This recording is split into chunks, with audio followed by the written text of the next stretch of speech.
Buenas tardes, bienvenidos a estas jornadas.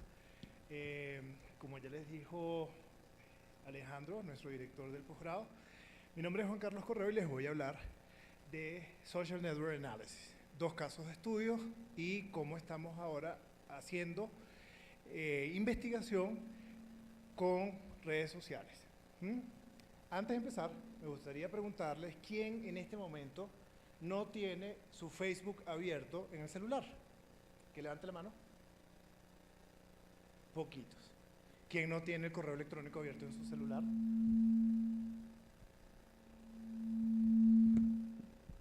Poquitos también. Hago esta pregunta porque, lo querramos o no, el uso de estos aparaticos están abriendo nuevas maneras de entender el comportamiento humano. Y en Psicología del Consumidor, en nuestro posgrado, estamos también haciendo esfuerzos para aproximarnos a estas realidades del consumidor que no va a la esquina y hace una transacción económica con algún proveedor de alimentos o de servicios, sino que usa su teléfono celular o su tablet para hacer alguna transacción, que puede ser económica, mediando el dinero, pero puede no serlo, ¿sí? Pensando un poco en esto, les voy a mostrar un par de videos que ilustran un poco todo lo que voy a hablar hoy.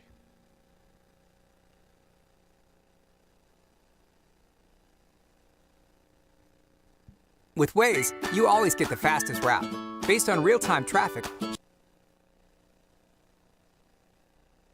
With Waze, you always get the fastest route, based on real-time traffic shared by millions of fellow Wazers. Navigating is super easy. All your destinations are one tap away. Once on the road, you'll be alerted before you approach incidents. You can help others too. By simply driving with Waze, you share real-time traffic information, or you can actively report. Oh, and when you're meeting others, simply send your ETA to inform on your arrival.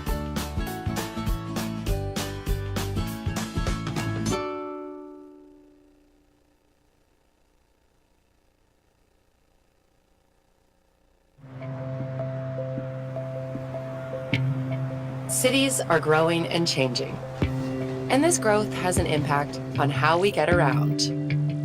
To help address these challenges, we are introducing a new product, Uber Movement. By leveraging anonymous GPS information from hundreds of thousands of online Uber vehicles, Uber Movement provides a new way to show how traffic is really moving around your city.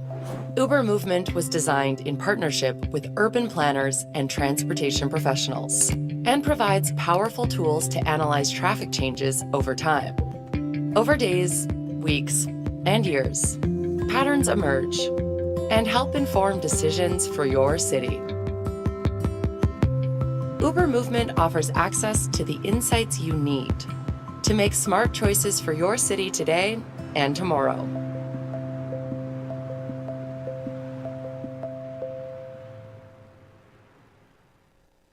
Si se fijaron, la segunda ciudad que aparecía en la lista es Bogotá.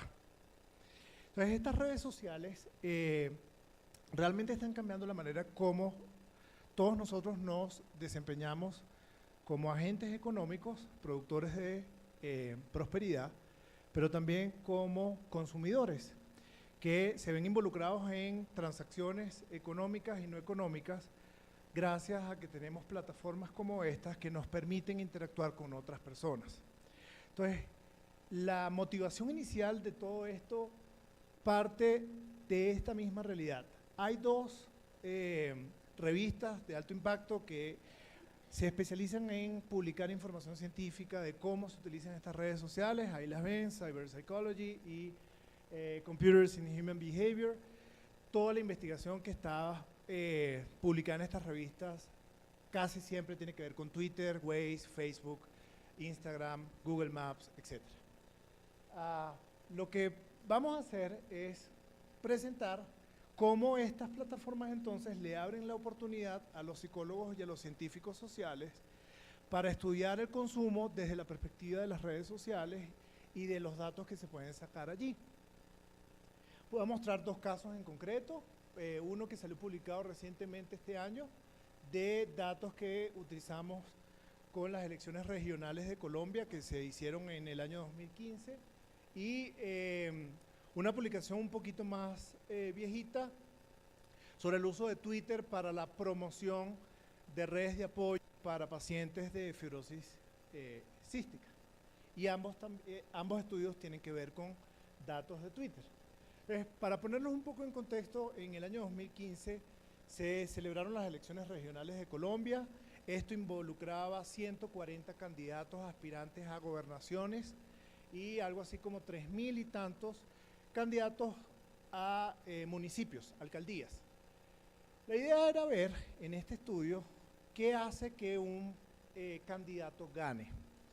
Puede parecer sorprendente para algunas personas ver si podemos predecir o no si alguien va a ganar o no va a ganar en las elecciones, pero no es tan novedoso ni tan sorprendente. De hecho, en la campaña de Barack Obama en el año 2007 esto se hizo. Y efectivamente una de las cosas que le dio credibilidad y robustez metodológica a todas estas aproximaciones es porque precisamente se están usando estas tecnologías para monitorear qué sucede en las redes sociales como un proxy o como una aproximación a lo que realmente acontece en la opinión pública.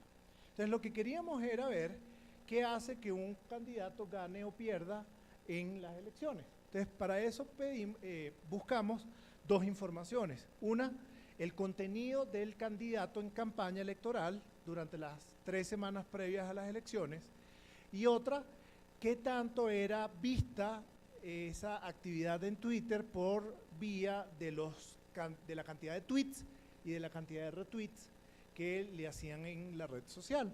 Y la idea es ver si estas métricas tienen o no algún valor predictivo en quién gana y quién pierde. Básicamente, la motivación del estudio era ver si podemos medir o cuantificar de alguna manera la ideología política de estos candidatos. Mucho se dice en ciencias políticas que la ideología política o la bandera política de un candidato es un factor relevante en la cantidad de votos que éste obtiene. Y una forma de medir esa ideología política es con esas ecuaciones ahí todas horribles que ven. La primerita, pues, hace la suposición de que yo tengo un conjunto de tweets que voy a llamar X sub I. La letra I hace referencia al candidato y lo que está entre paréntesis es la cantidad de tweets asociados con ese candidato, ¿sí? Entonces, si nos hacemos la idea de un Excel, cada fila es un candidato y cada columna es un tweet, ¿de acuerdo? Y luego esto que está aquí abajo es una forma de medir qué tan importante desde el punto de vista de frecuencia de palabras son esos mensajes vistos en un data frame o en una hoja de Excel. De esta manera, entonces podemos considerar que la ideología política de un candidato puede cuantificarse como una cosa que yo voy a llamar Q, otra cosa que yo voy a llamar P, y luego esa cosota que aparece acá, que entendemos como distancia euclídea, me da una idea de qué tan parecido es el mensaje político del candidato que llamo Q con el mensaje del candidato que llamo P.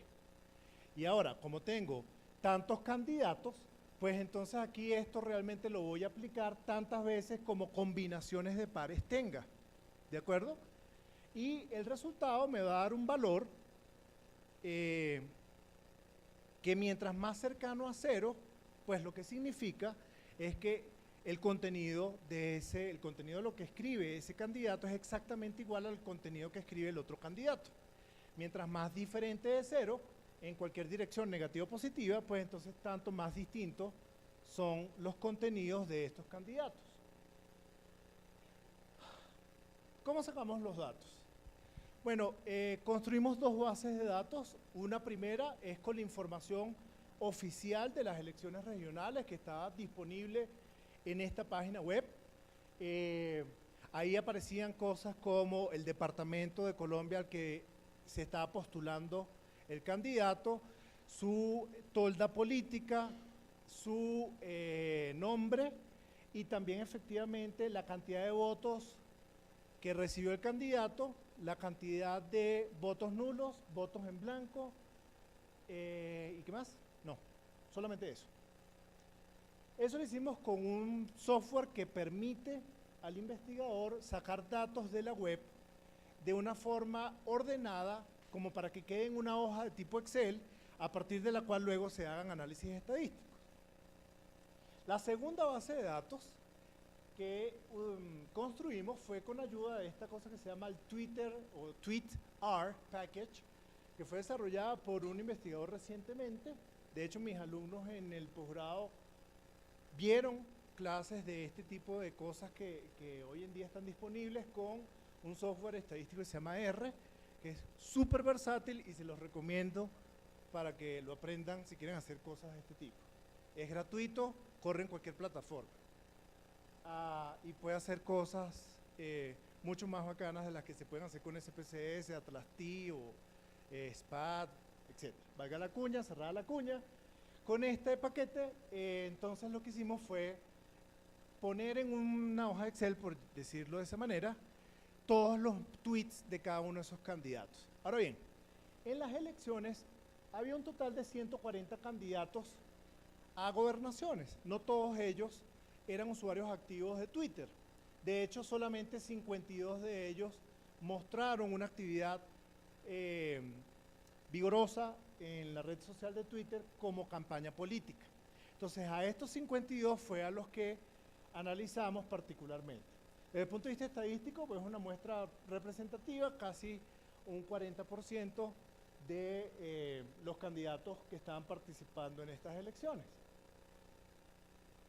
Entonces, los tweets de cada político se organizaron como un corpus. Aquí la palabra corpus es la palabra ilustrada para hacer referencia a un conjunto de mensajes que han sido previamente etiquetados de forma lingüística. Lo que eso significa es que yo le pido al software que me diga si esta palabra, network, es un verbo, es un sustantivo, es un adjetivo, es un calificativo, etcétera, etcétera. Y luego con ese corpus, lo que hicimos fue contar cuántas veces ocurría cada palabra asociada para cada candidato que a su vez estaba representando a una ideología política. En total se analizaron esta cantidad de tweets, 69.000 y tantos, casi 70.000 tweets, durante las 3 semanas previas a la elección que se hizo el 25 de octubre del año 2015. Entonces, aplicando las ecuaciones que vimos atrás, calculamos fue el parecido semántico o lingüístico de los tweets de cada político que analizamos. Y aquí vemos un poco los resultados. Vamos a ver si logro explicarlo bien. Esto que están viendo acá son las distribuciones estadísticas de 4 variables. Una, la cantidad de votos que recibió cada candidato. Otra, la cantidad de tweets que el candidato publicó en esas 3 semanas previas. Otra, la cantidad de retweets. Y otra, la cantidad de tweets, retweets, seguidores. Seguidores son el número de personas que están siguiendo en Twitter a ese candidato. Ahora, si se fijan, las distribuciones están pintadas con unos colorcitos. Cada colorcito hace referencia a la ideología política. En rosadito vemos la ideología que hemos llamado alianza. ¿Qué significa eso? Un candidato que en aquellas elecciones estaba representando, digamos, al partido del Centro Democrático y al partido conservador, o al partido conservador y al partido del movimiento indígena, o al partido del movimiento indígena y otro partido. Aquí en Colombia, y eso lo dicen los estudios en ciencias políticas, los partidos políticos, las toldas políticas han evolucionado de tal manera que ya no podemos quedarnos con la descripción de partidos de izquierda o partidos de derecha, sino que hemos abierto un poco más el espectro y entonces es preferible utilizar una categorización un poco más amplia. Aquí lo que hicimos fue una categorización, digamos, conservadora, para no entrar en polémicas desde el punto de vista político. Entonces hemos llamado alianza a aquel candidato que representa, según lo informado en la página web de las elecciones regionales, a por lo menos 2 partidos políticos. A diferencia, en verde vemos acá candidatos que representan a partidos independientes. ¿Qué significa esto? Un candidato que representa a un partido político que no tiene una tradición histórica reconocible en la historia de la ciencia de la política colombiana. Ejemplo, el caso del departamento de Antioquia, que ganó el gobernador Luis Pérez. Efectivamente, él estaba representando un partido político que, si mal no recuerdo, se llama Todos Unidos por Antioquia o algo así. Entonces, efectivamente, ese es un partido político que, si lo vemos en los registros de elecciones previas, no aparecía. Como no aparecía, entonces lo vemos clasificado como un partido de tipo independiente. Y en azulito vemos a las distribuciones que representan a los candidatos que representan partidos tradicionales. Partidos tradicionales como el Centro Democrático y otros de este tipo, ¿sí? Entonces, en estas 4 grafiquitas estamos pintando de un plumazo si hay o no hay diferencias en cuanto a estas 4 variables que son importantes desde el punto de vista del mercadeo o de la campaña o el marketing político. Si se dan cuenta, las curvitas se montan mucho una sobre la otra. Y eso en estadística lo hemos llamado con un nombre súper complicado para hacerle la vida imposible a los estudiantes, como funciones de distribución. Las funciones de distribución no son muy diferentes. Eso es lo que dice aquí con este montón de números que estoy mostrando. Efectivamente, cuando hacemos una prueba de hipótesis para ver si hay o no hay diferencias significativas en estas métricas, las pruebas estadísticas nos dicen que no hay diferencias en estas métricas. Si no hay diferencias desde el punto de vista de la ideología en estas 4 métricas, pues en principio parece que no importa mucho desde el punto de vista electoral la ideología política del candidato, lo cual nos hace pensar que entonces la ideología política no es un factor que realmente sea importante para convocar el voto en unas elecciones. ¿Se acuerdan las ecuaciones que les mostré antes? Bueno, con esas ecuaciones ahora lo que hicimos fue calcular una cosa que hemos llamado semejanza lingüística, como la diferencia medida en distancia euclidia de los contenidos de un candidato comparado con otro candidato. Si recordamos de la lámina anterior, estábamos comparando partidos de alianza, partidos independientes y partidos tradicionales. Bueno, para facilitar un poco la comprensión, aquí estamos haciendo todas las comparaciones pareadas. Por ejemplo, AA significa cuando estoy comparando a un candidato de alianza con otro candidato también de alianza. Y A es cuando estoy comparando a un candidato de ideología política o que representa a un partido independiente con un candidato que representa a una alianza entre partidos, y así siguiendo con todas las otras posibles combinaciones. Esto es como un histograma, pero visto desde arriba como si estuviésemos en un helicóptero. Entonces, la rayita negra que estamos viendo acá indica el promedio o la tendencia central de esta medida que hemos llamado semejanza lingüística.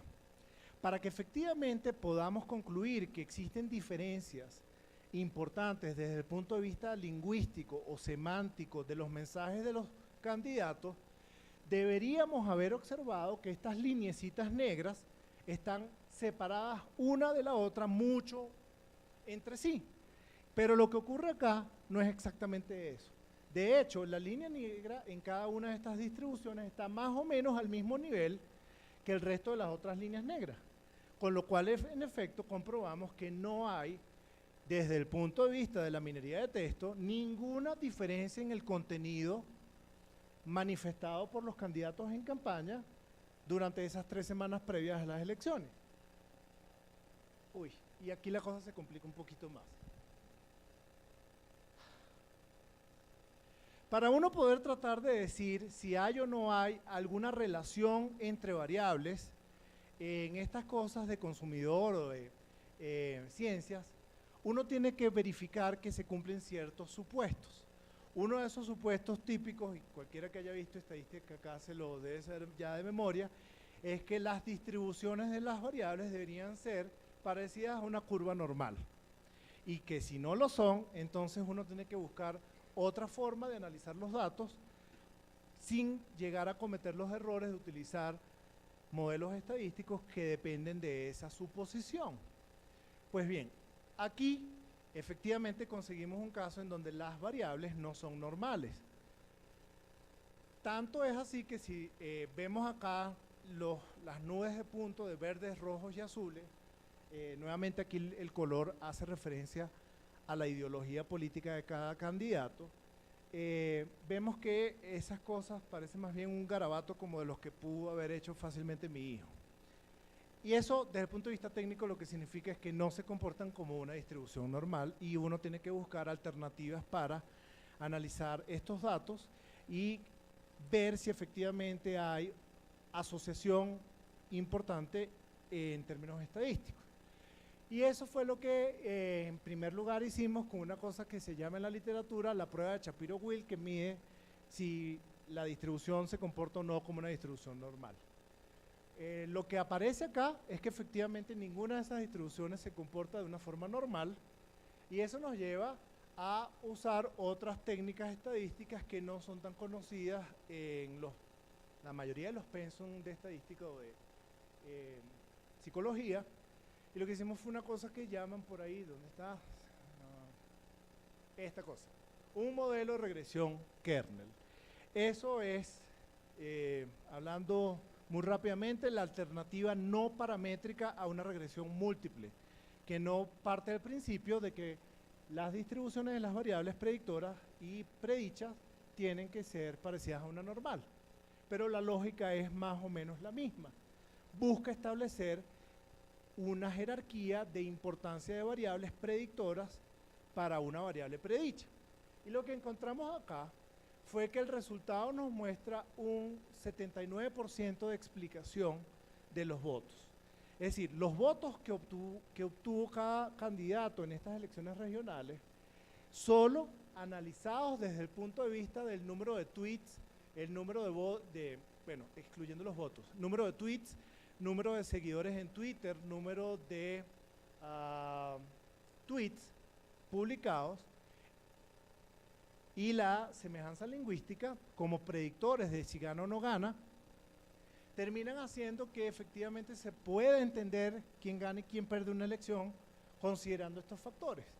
Y lo que se encontró es que de todas esas métricas, en primer lugar, resulta muy importante monitorear cuántas veces le retuitean un tweet al candidato en campaña.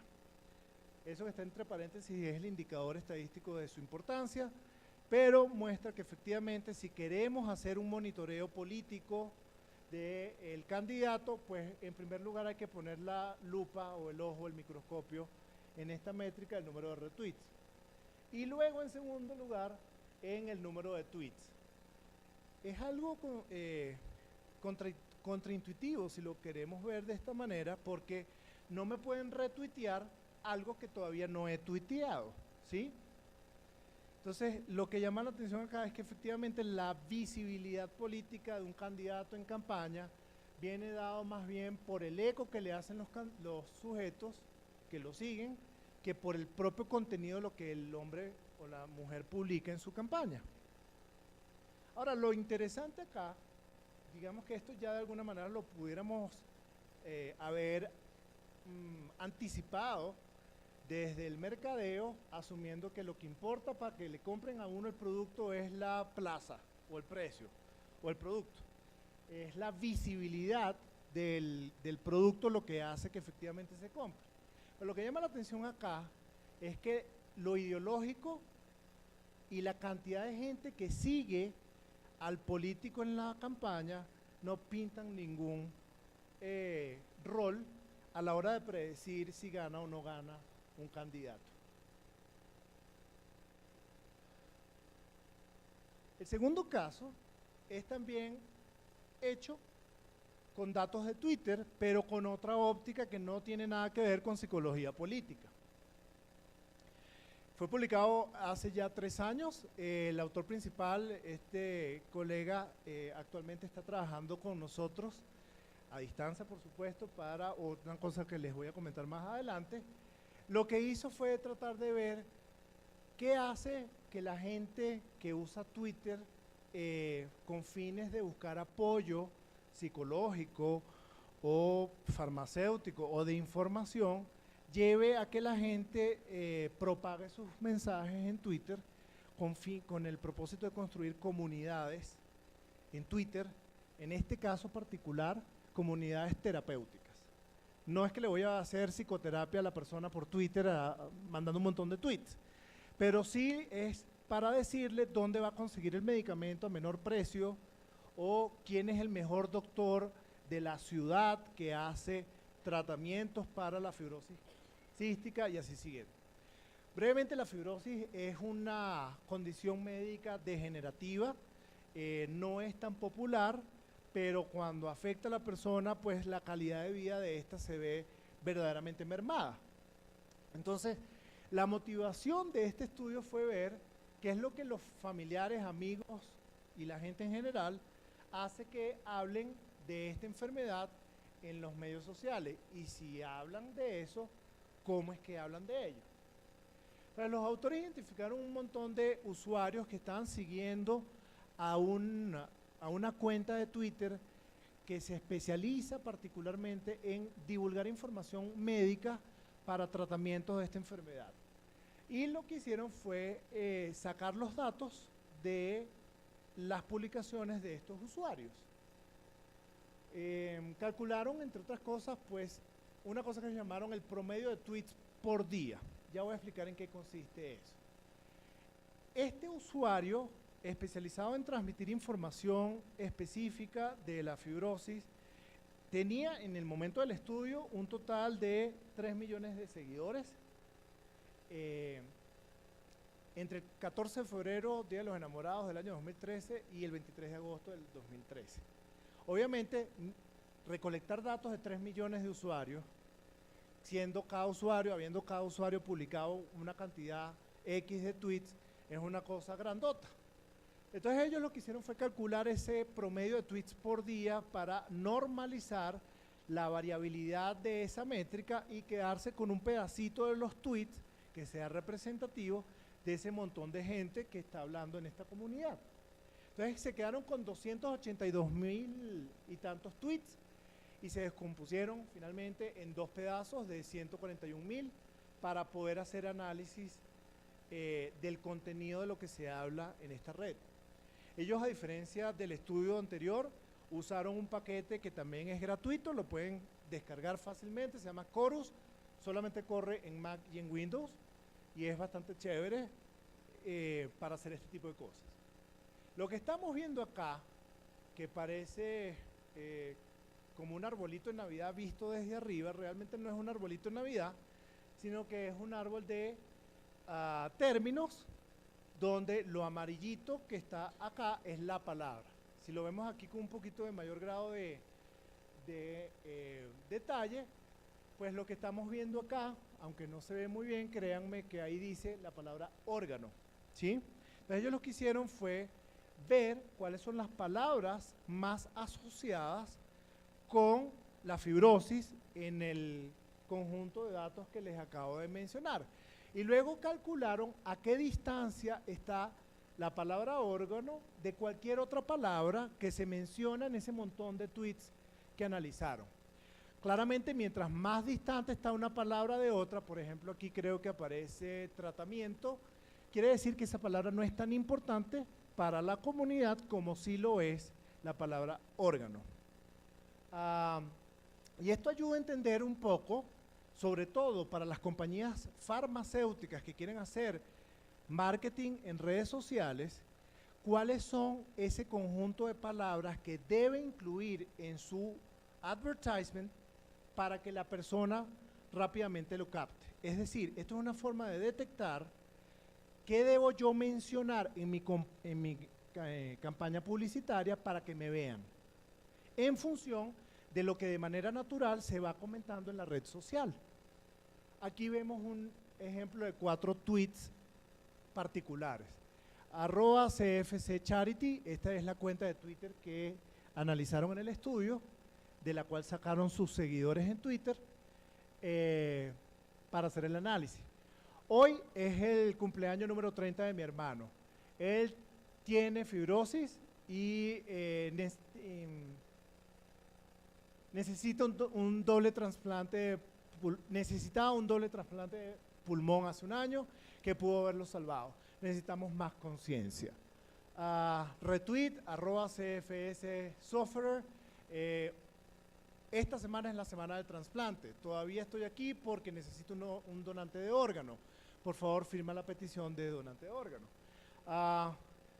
Descorazonadamente y alentadoramente, @CFS Software murió el jueves a los 20 años de edad.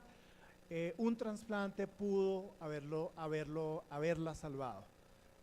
Nunca olvidemos donación de órganos. Entonces, con ese montón de tweets, lo que hicieron fue calcular frecuencias de palabras y evaluar las distancias entre estas palabras con el fin eventual clínico, obviamente, para poder saber qué palabras pueden ayudar a los pacientes a mejorar o atenuar su sufrimiento a través del uso de estas redes, o con fines publicitarios para decirle a esas compañías de mercadeo qué cosas deben contener sus mensajes dentro de una red social para que logre la mayor visibilidad. Dicho lo dicho, entonces uno se pregunta, wow, yo no tenía idea de cómo estas redes sociales podían usarse para fines de investigación en psicología del consumidor. ¿Qué necesito? Probablemente levanten la mano aquí, ¿quién ya sabía, que no sean mis estudiantes que veo por ahí, quién ya sabía que había software que podía descargar los tweets y con ellos hacer análisis de este tipo? Muy poquitos que no son mis estudiantes. Muy bien. Entonces, esto nos lleva a varias ideas. Sobre los retos que enfrenta entonces el investigador en psicología del consumidor, en mercadeo, en publicidad, que tenemos al frente ahora que estas tablets, teléfonos celulares y computadoras nos permiten interactuar por las vías digitales. Entonces, una de las primeras cosas que considero importante es que el análisis de las redes sociales exige entrenamiento en cosas para las cuales el científico social, llámese psicólogo, antropólogo, sociólogo, etcétera, no está realmente formado en términos de cómo recolectar los datos. En algún momento yo veía, estando en Venezuela, que algunos de mis estudiantes pues se metían en Twitter y entonces hacían unas maramucias para poder sacar esos tweets y ponerlos en un Excel de una forma muy artesanal que los lleva a hacer muchísimo trabajo que de otra manera se facilita muy rápidamente. Lo otro es que este entrenamiento exige enfrentarnos a cosas que son más propias de las ciencias de la computación o de las matemáticas o de las ingenierías que de la propia psicología. En particular, aprender a usar lenguajes de programación orientado a objetos, tales como Python o R, que son los juguetes que permiten hacer este tipo de cosas en tiempo realmente muy rápido.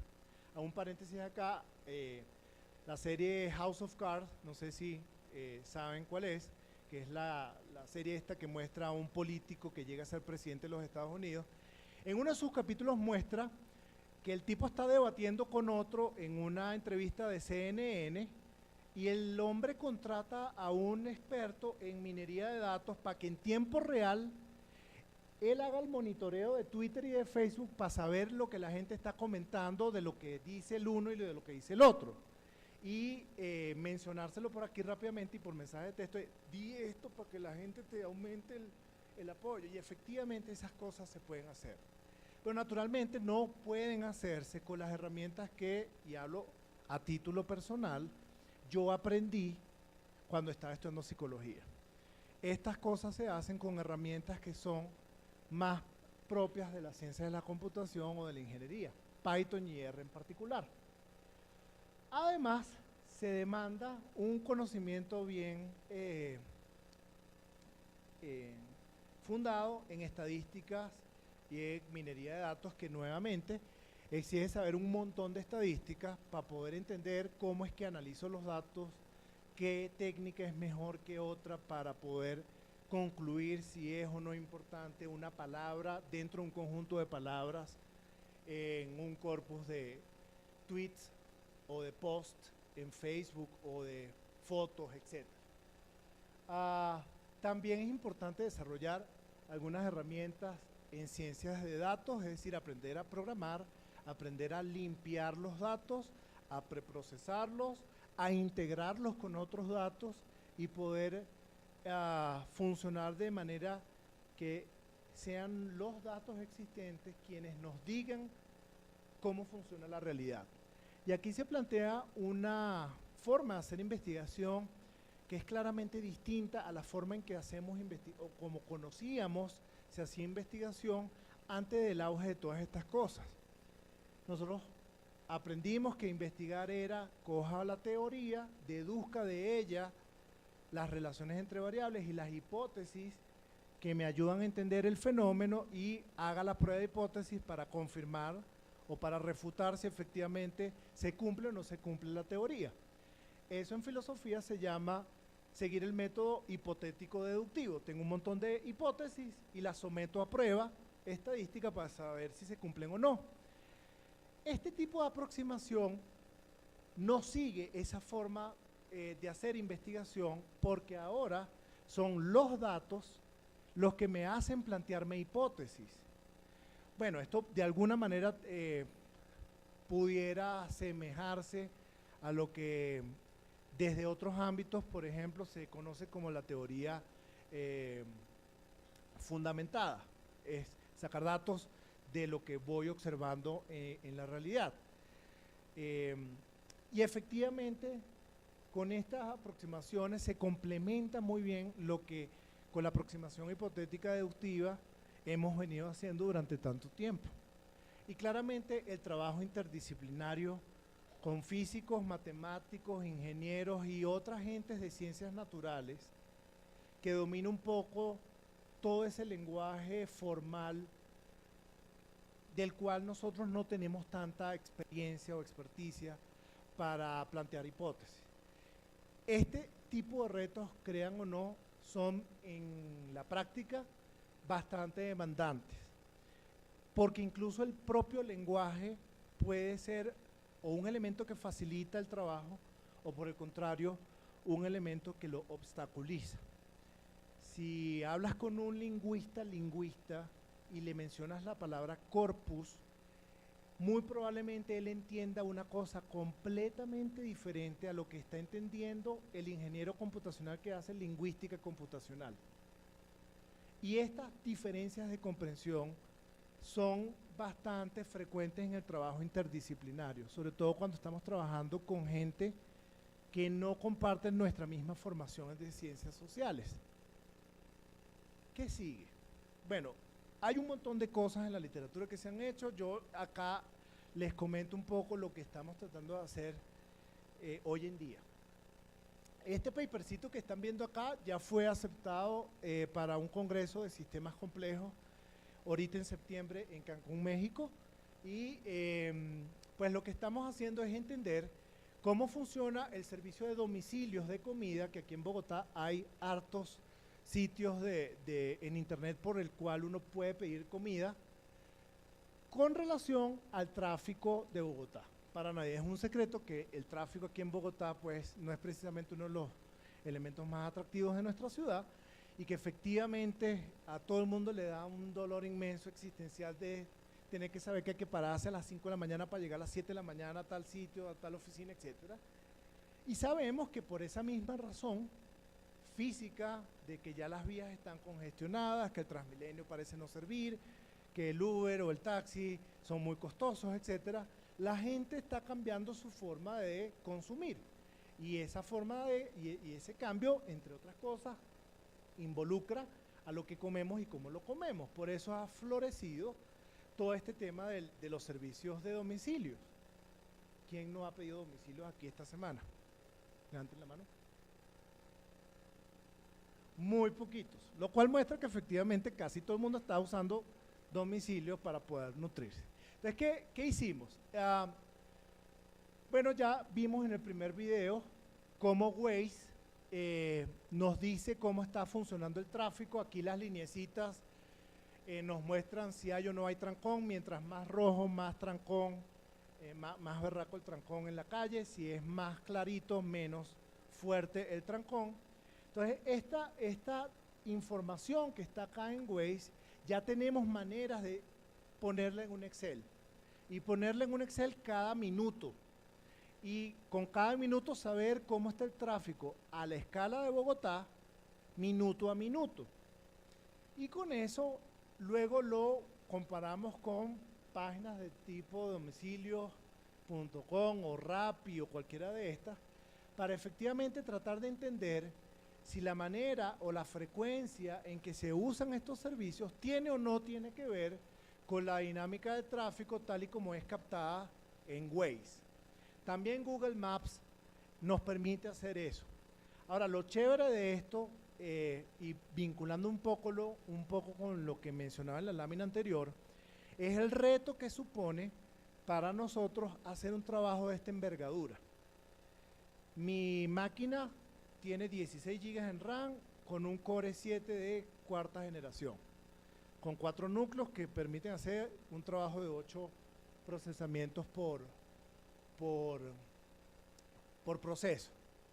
Ya ese maquinón está muy por debajo de la capacidad de lo que se necesita hacer para esto.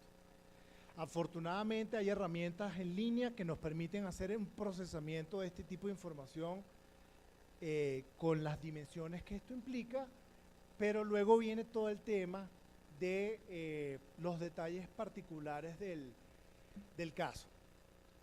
Brevemente, aquí en domicilios.com, por ejemplo, la gente se registra y los datos de la persona quedan guardados allí. Esto plantea un dilema ético importante.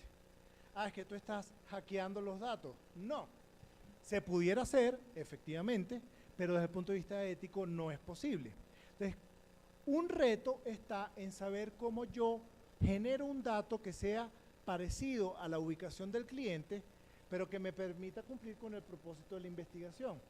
Entonces, uno de los retos que estamos enfrentando ahorita es precisamente el procedimiento computacional que me hace a mí simular la ubicación de un cliente, digamos, en este punto de la ciudad. Y con base en esta información poder estimar cuánto tiempo le va a tomar al proveedor de comidas hacerle llegar la pizza o la hamburguesa a su lugar de destino. Estos son procedimientos que no están descritos en ningún libro, son cosas que van saliendo a medida que uno va trabajando con estas herramientas y que de alguna manera exigen cierta habilidad de irle cacharreando para poder solucionar los problemas. La otra cosa que estamos trabajando y de la cual estamos a punto de enviar un paper esta semana es el caso de Uber, Twitter, Transmilenio y el tráfico en Bogotá. Transmilenio en su página web dice que tiene 180 y algo de estaciones, incluyendo las que van fuera de las calzadas específicas del Transmilenio. Pero Transmilenio, desde que fue inaugurado en el año 2000, de eso ya ha pasado 17 años, ha enfrentado una serie de cambios, se han eliminado un montón de unidades, se han eliminado rutas particulares sin que además la alcaldía las haya sustituido por otras rutas que cubran la demanda. Ello explica por qué en ciertas zonas particulares en Bogotá el tiempo de espera es muy grande para que llegue un bus, entre el tiempo en que pasa un bus y llega otro. Y eso hace que efectivamente la gente producto del afán, de las obligaciones que tiene por trabajo, se ve la necesidad de ver su movilidad urbana como una decisión entre estas dos cosas. Incluso aquí podemos, y vamos a ver si logramos hacer una alianza con la gente de Tapsi, para tratar de entonces captar el fenómeno a nivel de la ciudad con las alternativas de viaje más inmediatas para cualquier persona. O se mueve con su carro propio, y eso lo captamos por Google, o se mueve con un taxi, lo captamos por Uber, o un taxi de estos tradicionales, o vemos si se mueve por Transmilenio. ¿Qué pinta aquí Twitter? Bueno, Twitter es una excelente plataforma para hacer análisis de opinión pública. Y la opinión pública digital tiene una gran ventaja con la opinión pública tradicional de papel y lápiz y encuesta en la calle. Y es que la velocidad a la que cambia la opinión pública es mucho más fácilmente monitoreable por Twitter que por lo que ocurre si hubiésemos hecho un trabajo de campo con entrevistadores en la calle. Entonces, la idea de usar Twitter es ver qué se expresa sobre Transmilenio en Twitter y cómo esa opinión pública repercute de alguna manera en el comportamiento de pedidos de viajes en Uber o de Google o incluso del tráfico en Waze. Hace unas semanas, aquí mismo en Bogotá, por el paro de maestros, que además se unió con el paro de, creo que agricultores, si mal no recuerdo, la ciudad enfrentó un caos importante desde el punto de vista de su movilidad. Bueno, resulta que si usamos estas herramientas como observatorios de movilidad urbana, vamos a poder efectivamente cuantificar cuánto del colapso en Transmilenio favorece en ingresos a la plataforma de Uber. ¿Por qué? Bueno, hay tecnología que a través de la API, API es el acrónimo en inglés de Application Programming Interface, que es una herramienta de software para poder hacer consultas al servidor donde está alojado Uber y de allí sacar cosas como el tiempo de viaje entre un lugar y otro de la ciudad, el precio que cuesta coger un taxi de un lugar a otro y así siguiendo. Entonces, en el escenario de hace unas semanas cuando hubo el paro de maestros, efectivamente aquí se veía en Twitter que una de las palabras más frecuentes, no muestro los resultados, es parte de la investigación que vamos a enviar, pero les prometo que si hay alguien interesado, pues les puedo dar más detalles luego de la presentación. Vimos que efectivamente acá en Twitter había un montón de palabras, casi todas negativas, que decían cosas como, ahora la inseguridad en Transmilenio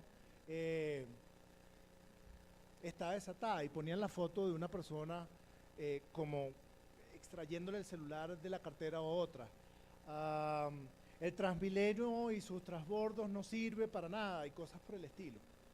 Lo interesante es que acá, cuando estamos haciendo el análisis de dónde provenían esos tweets negativos, efectivamente veíamos que habían 270 cuentas de Twitter que publicaban esos tweets a la misma hora, sin ninguna diferencia de segundos, el mismo contenido.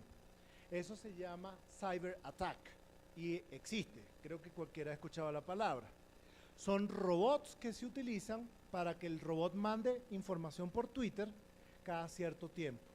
Entonces vimos un cyberattack precisamente en una de esas ocasiones porque cuando miramos la hora y la fecha en que se hizo el tweet, todas estas 270 cuentas diferentes de Twitter, estaban mencionando exactamente la misma información. La idea de eso es muy obvia, o sea, es propagar información que favorezca o que perjudique a una persona o institución particular. Así funciona un poco la dinámica de los cyberattacks. Pero la idea entonces luego es ver cómo entonces la dinámica de una ciudad es normal, entender la dinámica normal de una ciudad y contrastarla con la dinámica eventual de esta misma ciudad cuando ocurren cosas que no son cotidianas. Ejemplo, un paro, una protesta, un desastre natural, etcétera, y cómo eso repercute en el uso de Uber o de taxis o de las propias vías en Google. No tengo más nada que decir para molestarlos. Si tienen alguna pregunta, que son muy bienvenidos.